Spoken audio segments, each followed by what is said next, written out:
Okay, so in the last session, we saw pretty much all the ingredients that we need to create a cryptocurrency like Bitcoin. In this session, we're going to actually create it. Now, this is not going to be exactly Bitcoin. Let's call it Bitcoin Lite. So it's Bitcoin with a bunch of simplifications. So I'm not considering all the technical details of Bitcoin here. But generally speaking, we said that we want to have a decentralized network. So we have a network of nodes that are connected to each other, and we have a gossip protocol, right? So this is our network structure. It's pretty much peer-to-peer. And I base a bunch of nodes, and all the nodes have the same permissions. There are no specific nodes that can do something that other nodes cannot do, okay? So I have a peer-to-peer network. This just means that everyone is connected to a bunch of other people on this network, and everyone just knows about their own neighbors. They don't know about the whole network. There is no central server or anything like that. We have a gossip protocol. We've seen this before. This is basically how we announce something on the network. So whenever I want to announce something and I want to make sure that everyone on the cryptocurrency or Bitcoin network sees it, I just tell it to all of my neighbors. And all of my neighboring nodes will verify that that information is actually correct. We will talk about those verifications. And if the information that I sent them passes the verification, they would pass it along to the next nodes. And at some point, everyone in the network would know about it. So we are assuming that our network graph is connected. And well, I don't know what to do if it's not connected. If you have like something like the Great Firewall and completely disconnects you from the rest of the world, you will just have two different currencies, right? Okay. And then, so let's say I have something like this. This is my network.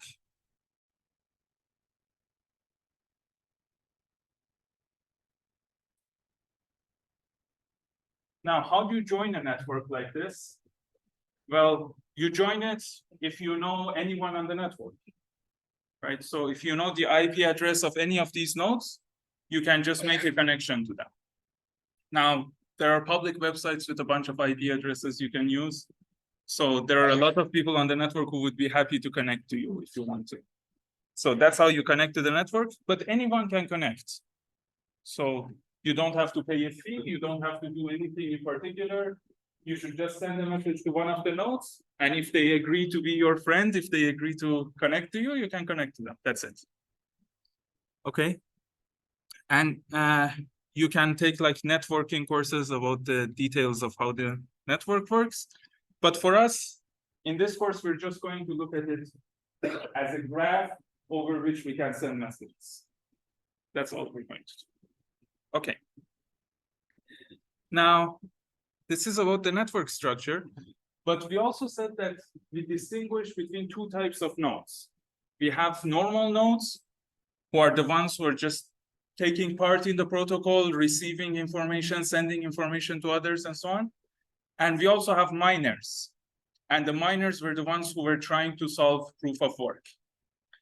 Now, technically, there is no distinction. So the protocol does not distinguish between miners and normal nodes. Every node can decide on its own if it wants to be a miner or not, right? So if you join this network, you decide. Maybe you just want to be an observer. Maybe you just want to send packets and like blocks and transactions around, or maybe you want to also solve proof of work. But it's your choice, and everyone on the network has the same permission. So anyone can become a miner, okay? So I have two types of nodes.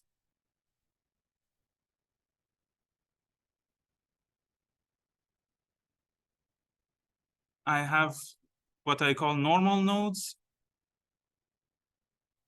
and I have miners. And basically the difference is that the normal nodes have chosen not to take part in proof of work.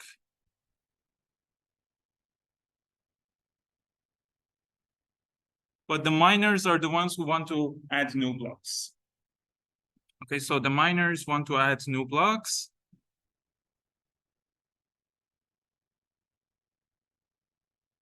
And so they have to take part in proof of work.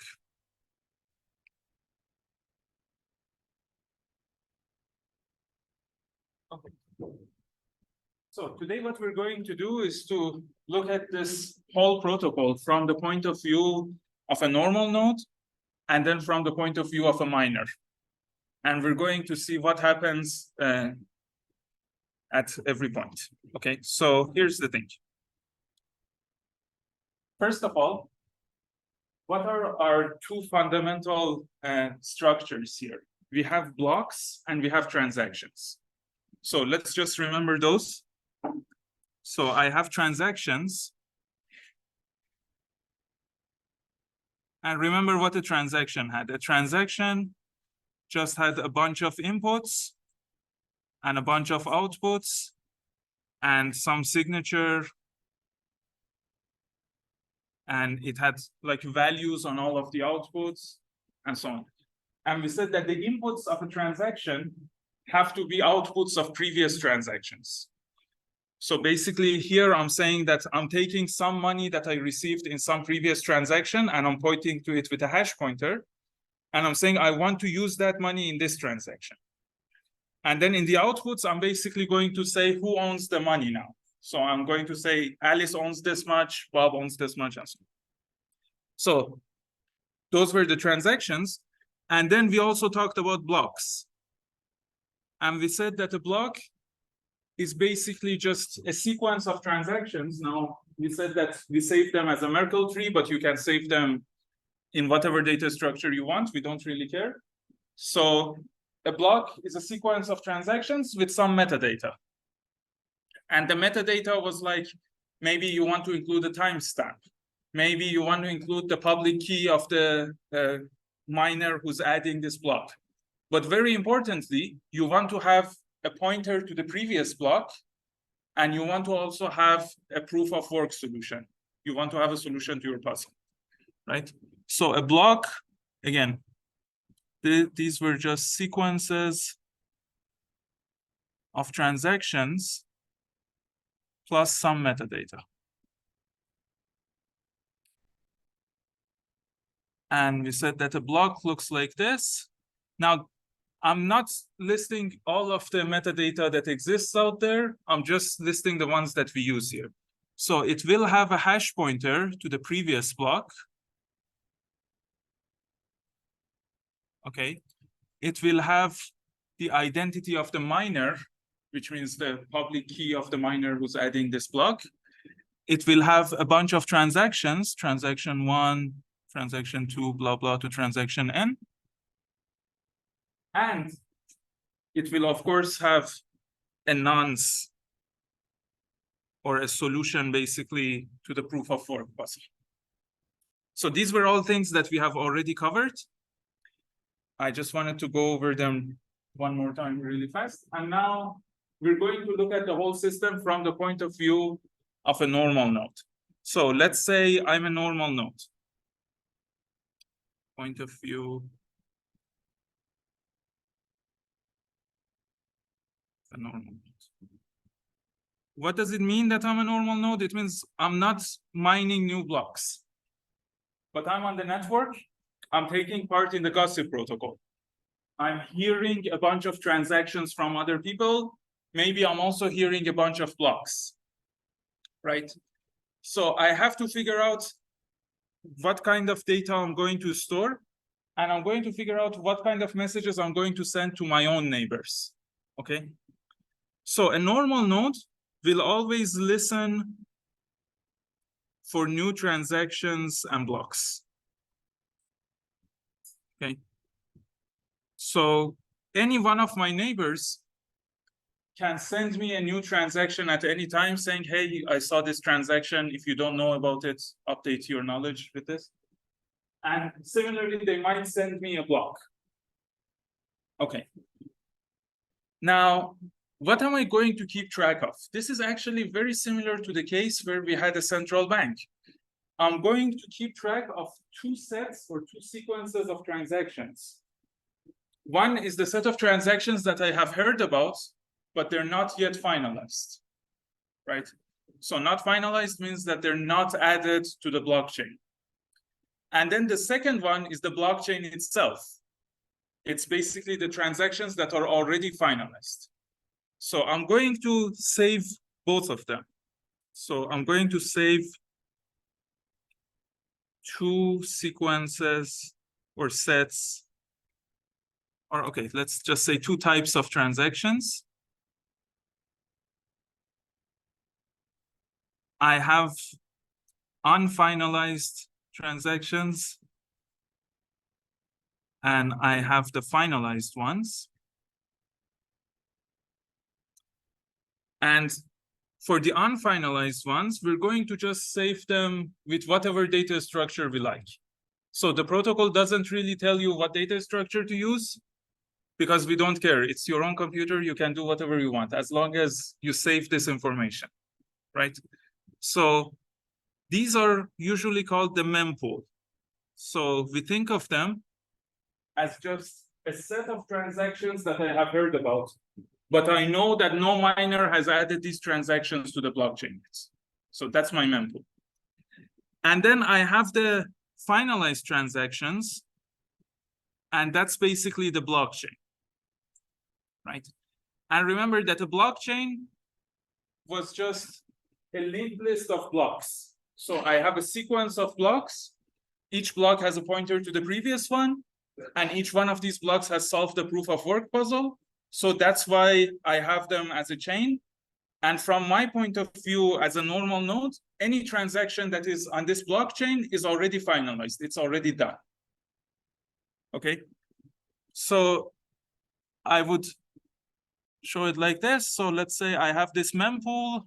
It's like a pool of transactions. I don't really care. There is no order, nothing in it. And then I have my blockchain. Okay, so this is like block 0, block 1, block 2, so on. And maybe right now I have n blocks. Okay. Now, this is all fine. Just one point about block 0. Block 0 is usually called the genesis block. And the idea here is that you have to fix something as block 0, right? Because as soon as you fix block 0, you can later get consensus about block 1, 2, and so on. But you have to fix something at block 0. So when Bitcoin was created, the nameless creator, Satoshi Nakamoto, he just fixed something at block 0, and everyone is using that. Okay. But we don't really care about that. I mean, at this point, if you join Bitcoin, there is already a blockchain. So you're just going to keep track of that and you're going to build upon it. Okay. But now let's do this very precisely. And let's say that you as a normal node hear of a new transaction. What are you supposed to do? So this is, let's say I hear about some transaction. Let's call it transaction 1. Okay. So, well, first of all, of course, I cannot just add it to the blockchain. Because remember, adding to the blockchain needs proof of work and all of that. And I'm a normal node. I'm not doing proof of work. So I can only add this transaction to my mempool.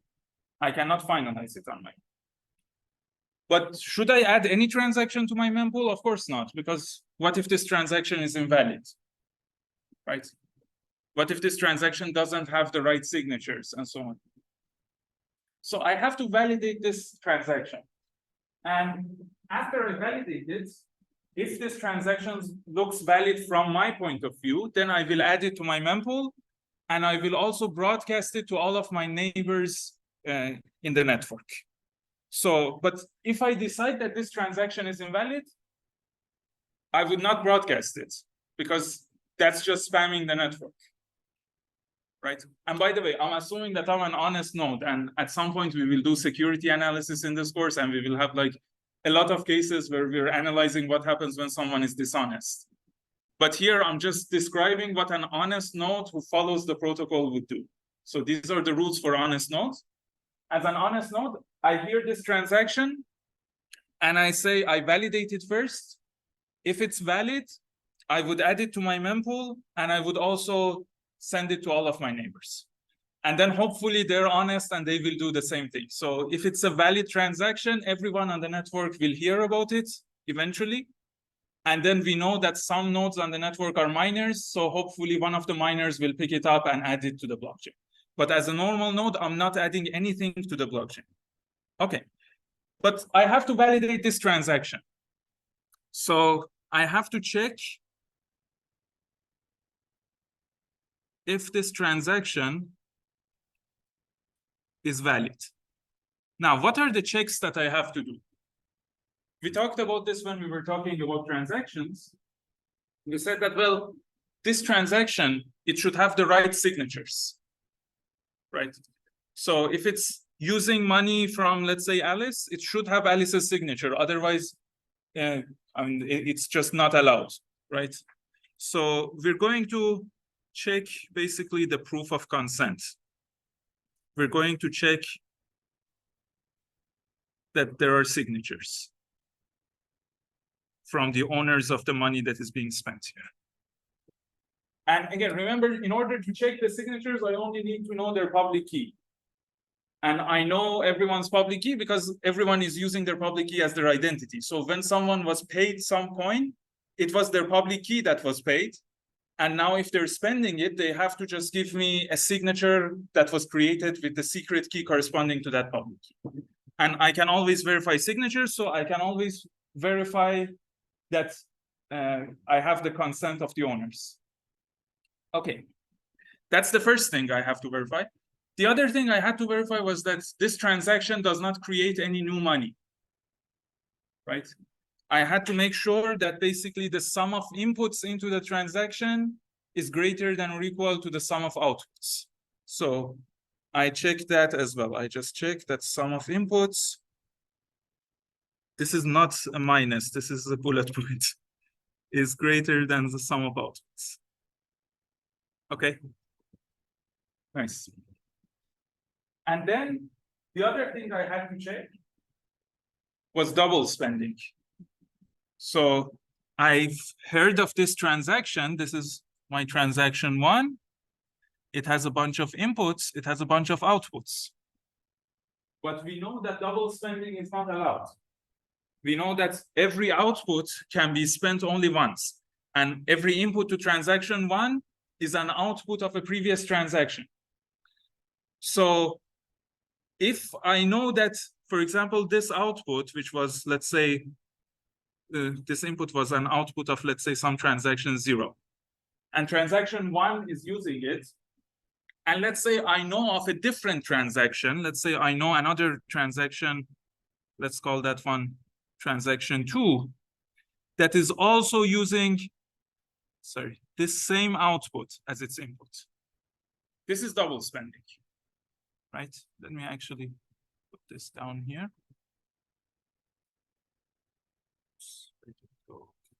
I'm going to put it here. So this is double spending.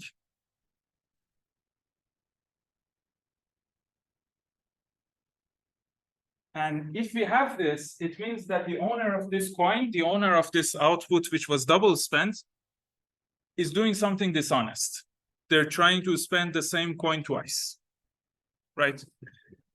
Now, here's the thing. I'm a normal node.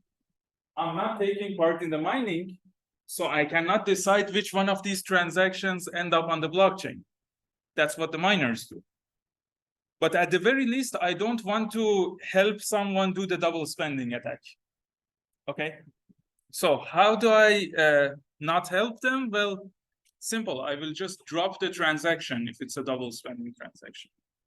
Okay? So I would just say that from my point of view, this transaction is invalid, which means that I don't add it to my mempool and I don't announce it to my neighbors. Okay? So I have to check that there is no double spending. But here's a nice question. When I want to check this, so I've just heard about transaction 1. But what are the other transactions with which I check if there is a double spending or not? So what are the transactions that I would use as my transaction 2 here for this check? Well, it's not just the transactions on the blockchain, it's also the transactions in my mempool, right? Because it's true that only the transactions on the blockchain are finalized. But if I have a non-finalized transaction in my mempool, and I see another transaction that is doing double spending, that is using the same coin, even though none of these transactions are finalized yet, I still know that someone is trying to do double spending, someone is trying to do an attack, and I'm not going to help them. So I'm just going to say, this is an invalid transaction. I'm not going to propagate it in the network. Okay, so I check that there is no double spending with respect to both the mempool and the blockchain. Okay, great. So this is the verification that I do. I check if transaction 1 is valid. And then very simply, if the transaction is valid, I say add it to the mempool and also send it to all of the neighbors. So send a message containing this transaction to everyone that is connected to me in the network.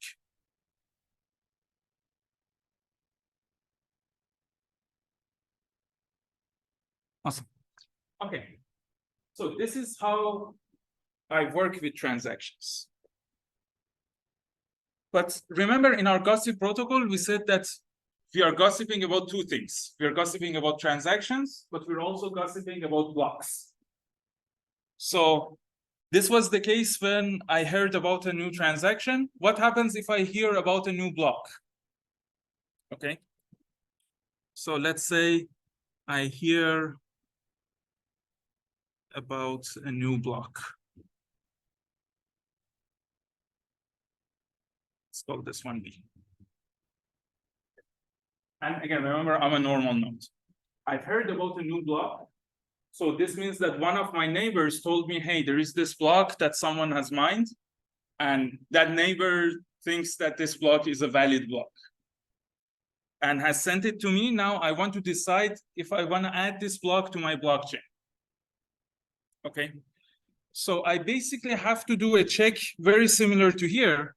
I have to check if this block is valid.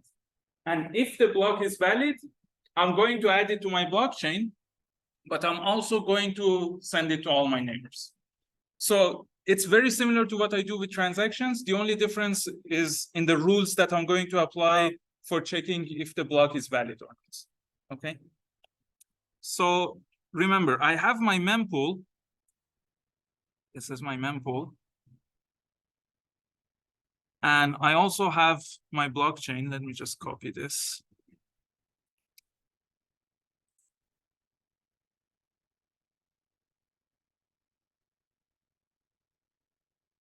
Okay. And actually, let me say that I have block n-1 here, and then I have block n here. And let's say I've heard of this new block E. Okay. I want to check if this is a valid block.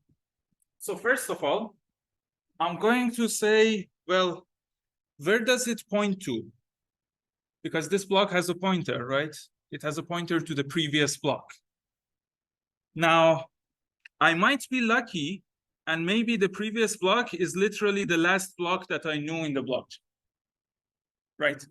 In that case, it means that the miner was just extending the same chain that I had. But it's also possible that the previous block is somewhere else. Maybe the previous block is this one, right? Now, if this is the case, I cannot say for sure that the block B is invalid, right? Because it might be that this block, this one, and this one were found at approximately the same time, and then they were announced to different parts of the network, and I just heard about this one first. But now I'm hearing about this one, and maybe it turns out that eventually this one gets to be the consensus. Gets to be in the consensus, right? So I have to have kind of better rules for deciding whether a block is valid or invalid. And I'm going to put this here. Let's make it a little bit smaller. So here are the checks that I'm going to do. So these are my checks. First, if a block has transactions in it that are invalid, then the whole block is invalid. So I have to check all the transactions in the current block to make sure that they're valid transactions. Okay, so my first check is for every transaction, let's say TX, in this new block that I have heard, check if this transaction is valid. Now this check is pretty much the same check that I was doing for transactions, but it's going to have one tiny difference, and we'll see it right now.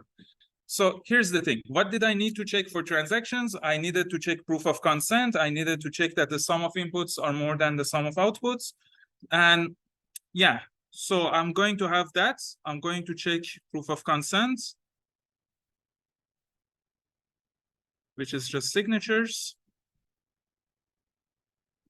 And I'm going to check that the sum of inputs is greater than or equal to the sum of outputs. That's fine. But then I had to also check no double spending. Okay. But this check is going to be a little bit different now. So here, when I had just heard of a transaction, I was deciding whether I want to propagate this transaction in the network. So if I knew of any kind of double spending, I would just say this transaction is invalid. I don't care about it. I don't want other people to see it, right? But now I have heard of a block, and the blocks are not necessarily created by the same people who created the transactions. So it might be that, for example, Alice was doing double spending. She created two different transactions that were using the same coin, the same output. And then maybe Bob was a miner and he only saw one of these two transactions and he put this transaction into his block. This should not invalidate the block, right? So when I'm, but of course, at the same time, I cannot allow some coin to be spent twice. But when I'm doing this double spending, I have to basically make sure that there is no double spending with respect to the transactions that appear in previous blocks.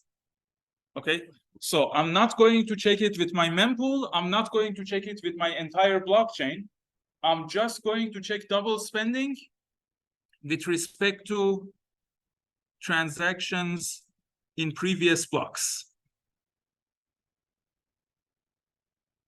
What does this mean? This means that if this is my blockchain, and let's say this new block B is added, and it says my previous block is BN, I'm going to check that there is no double spending with respect to the transactions in BN, BN-1, all the way to the very first block, right? But it's also possible that this new block is saying that my previous block is this one, okay? In this case, I'm not going to check double spending between these two blocks. I'm just going to check double spending between this block and all of the previous blocks, right? Because that makes sense, right? If I have a fork like this, only one of these two branches is going to be my final branch in the consensus in the end, right? So I don't care if there is a double spending between here and here, because only one of them will be valid in the end. So that's the difference. I'm going to do basically the same check, but now instead of using my whole mempool and my whole blockchain, I'm just going to say there is no double spending with respect to the transactions in the previous blocks. Okay, great. So this is just checking that every transaction is valid. But remember, in order for a block to be valid, I needed some extra things as well. I needed proof of work, right? So the second check I do is check that the solution to the proof of work puzzle, to the hash puzzle, is correct. And we saw this puzzle last time. I'm not going to go into its details again. It's just that you're inverting a hash function. And so you have to be able to compute the hash of this entire block that is given to you. And this hash should be small. And when you hear this block, computing the hash is super easy. So you're just computing one hash. So you can validate that it has actually solved the puzzle. But of course, as we've seen in the previous session, solving the puzzle itself is hard. Okay, now you can do these checks in any order. Honestly, I would prefer to do check 2 first, because check 1 usually takes more time. And if this one is going to fail, I'm not going to do the first one anyway. Okay, and yeah, if all of these checks pass, so if the checks pass,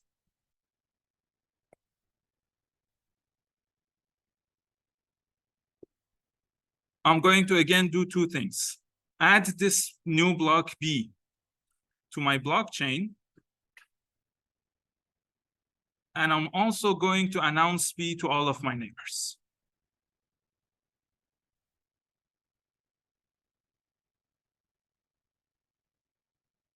And then hopefully they will do the same thing. And like everyone on the network will eventually hear about B. Everyone on the network will verify B. Everyone on the network will add B to their blockchain. But here's the part where things get interesting. Let's say this is my blockchain. And let's say I hear of some new block B that is supposed to be added here. And I check B is valid, I add it. Right? And then later on, I hear of a different block, B prime, that says my previous block is this one, Bn again, right? Now, I'm going to add this one too. So actually, I kind of lied to you when I said I'm keeping track of the blockchain. I'm actually keeping track of all the forks. I'm keeping track of a tree, actually, like a block tree, right? So it's possible that I have like tons of forks here, and I have all of them, because this validation that I'm doing here, it's not saying anything about longest chain rules. It just says that I'm seeing a new block. I check that it solves the proof of work puzzle. I check that it has valid transactions. So someone can add a valid block, I don't know, even like after Genesis here, right? And if this happens, fine. I will just keep track of all of them. But remember, we had the longest chain rule. And the longest chain rule means that I only care about the longest chain in this tree. I care about the longest path from one leaf, let's say, to the root of this tree.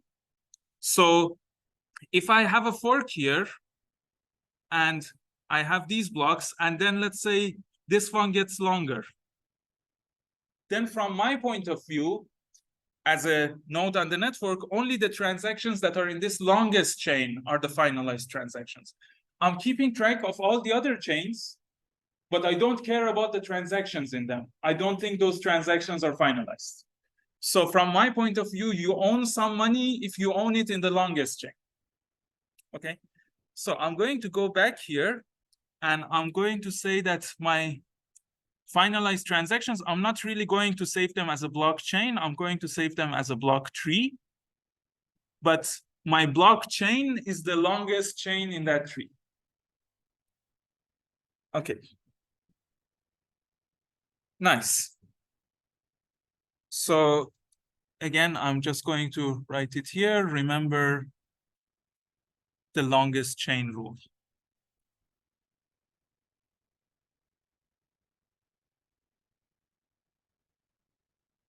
Which just says that the longest chain in this tree is the consensus. Okay. Now, here's the thing.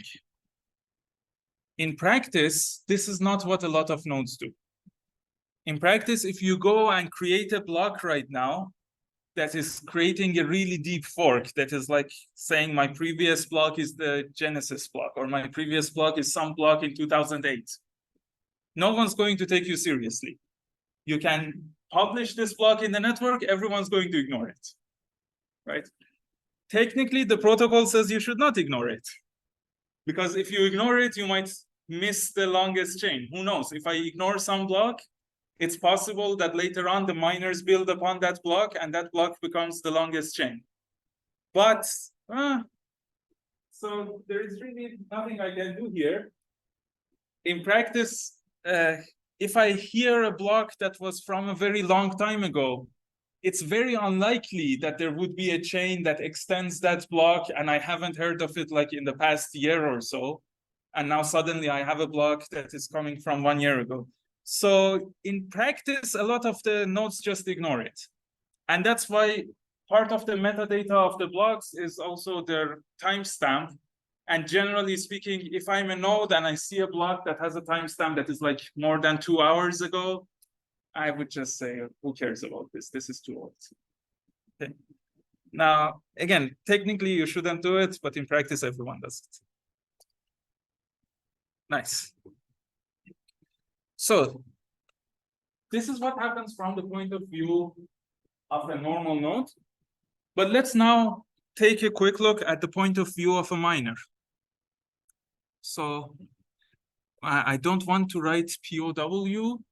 Okay, no, it's POV, right? So point of view of a miner. POW is proof of work. Okay. So a miner does everything that a normal node does. So as a miner, I would create my mempool. I would do exactly everything that a normal node does. So everything that a normal node does. So I hear of transactions, I tell other people about transactions, I hear of blocks created by other miners, I tell other people about it. I do all the validations that a normal node does. But in addition to that, as a miner, I'm also going to do proof of work myself. So I'm going to create blocks. And whenever I create a block, of course, I'm just going to look at my mempool, which are the unfinalized transactions that I know about. And I'm going to try to pick some of the transactions in there and create a block. Okay. So I do mining, which is very simple. Choose some transactions from the mempool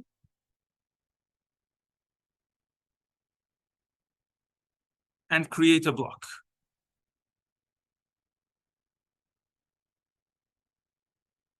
Then, of course, I have to solve the proof of work puzzle, right?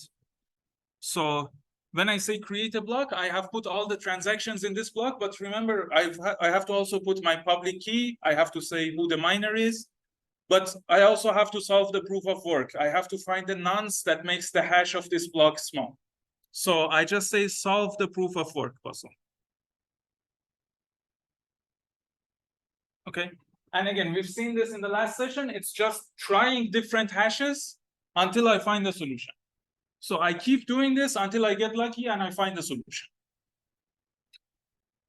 But very importantly, I also get to choose which block is the previous block, right? And as an honest miner, I have to always extend the longest chain. So technically, as a miner, there's nothing that stops me from creating a block at a random point, right? But it doesn't make sense because, first of all, it will not become the consensus block. Like, what are you doing? You're just spamming the network and you're spending a lot of resources solving proof of work for nothing if you do that. But technically, again, there's nothing that stops you from doing that. But an honest miner would always find the longest chain and try to extend the longest chain. So I will use the last block of the longest chain as my previous block. I put its hash in the hash pointer for the previous block. Okay. So maybe I write here, choose the last block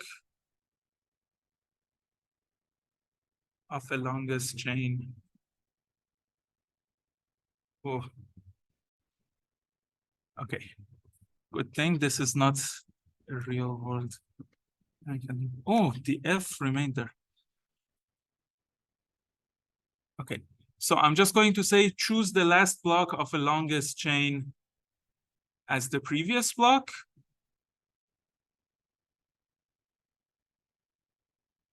So you just put a pointer to it, you put a hash pointer to it, you choose some transactions from your mempool and create the block, and then you solve the proof of work puzzle.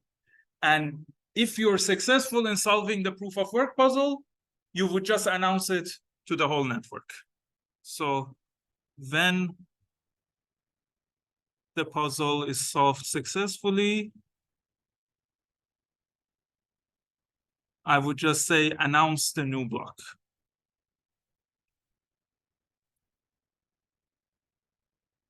And by announce, I just mean that I will tell it to my neighbors because we only have the gossip protocol. Okay. Several points here. First of all, I said choose the last block of a longest chain because there is a possibility that there is more than one longest chain. And if there is more than one longest chain, as the miner, you get to choose. Choose one of them, right? Because we saw in the previous session that one of these chains will eventually become longer than the others. So as long as you're honest, you will always choose one of the longest chains. But if there are several of them, you can choose whichever you want. Okay? So that's the first point. The second point is, suppose I've created my transactions and I've created my block and I'm solving my proof of work puzzle. So I'm trying billions or maybe trillions of hashes, right? Trying to find this solution. But while I'm working on the solution, I suddenly hear of a new block. Someone else has solved it. Someone else has added a new block. I would then stop and I would create a new block extending the current longest chain, right? Because again, remember that the proof of work puzzle was just computing tons of hashes. My chance for adding the next block is dependent on the number of hashes that I can compute. It's not really dependent on how many blocks there were before me, right? So if I'm at this situation, let's say there is block N, and I was trying to mine block N minus, I was trying to mine this block N plus 1. I was trying to solve the proof of work. Maybe I've worked on it for a long time. But suddenly I see that someone else announces a valid block N plus 1. Then I would just cancel this one, create a new block that extends this one, and start doing proof of work on this new block. So again, an honest miner will always be extending the longest chain that they know of. It's a different story if I don't know about this block, but as soon as I know about this block, if I'm honest, I have to extend this. I cannot extend this previous one anymore. Okay. So this is the whole thing from the point of view of both miners and normal nodes. And of course, you also have users who are just using the cryptocurrency and they don't care about the network. They're not taking part at all. I hope you're not one of those. But now, the next question here is, why would anyone do mining? Right? Because right now, our mining is taking a huge amount of, let's say, electricity and computational power, and they also need hardware and so on. Why would you do mining at all when you can just be a normal node? You see, running a normal node, it has some cost. The cost is not zero, but the cost is very small, right? I'm just hearing some transactions, I'm propagating them. It's like something you can do on your laptop, right? Of course, you have to also keep track of the whole blockchain and the mempool and so on. And at some point, it will get large. So maybe you need a large disk drive or something. But that's it. The cost is not much. You can do it for probably $500. But if you're a miner, the cost is huge. In order to mine one block, you have to calculate, well, we will see in the next session how many hashes, but like an ungodly amount of hashes, right? Why would you do that?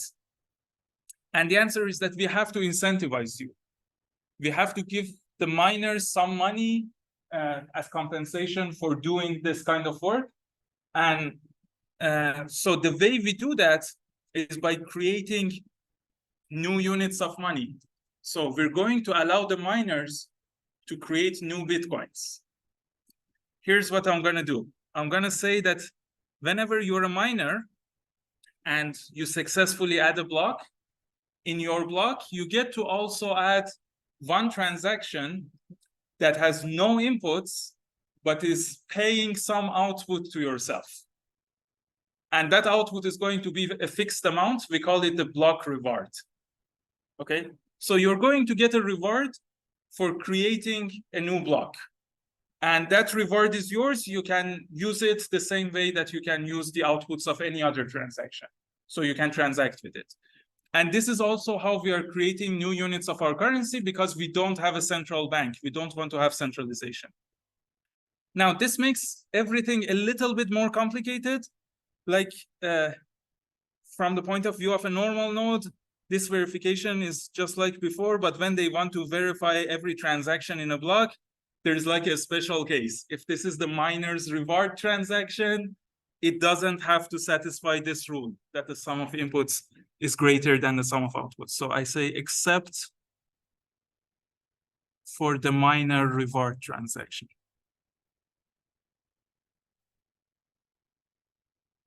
So the miner gets to add one transaction that pays a specific amount of reward to themselves. And then here, when I'm mining, of course, I say choose some transactions from the mempool and create a block with them. But I'm also going to say in this block, add a transaction with no inputs, but an output to yourself.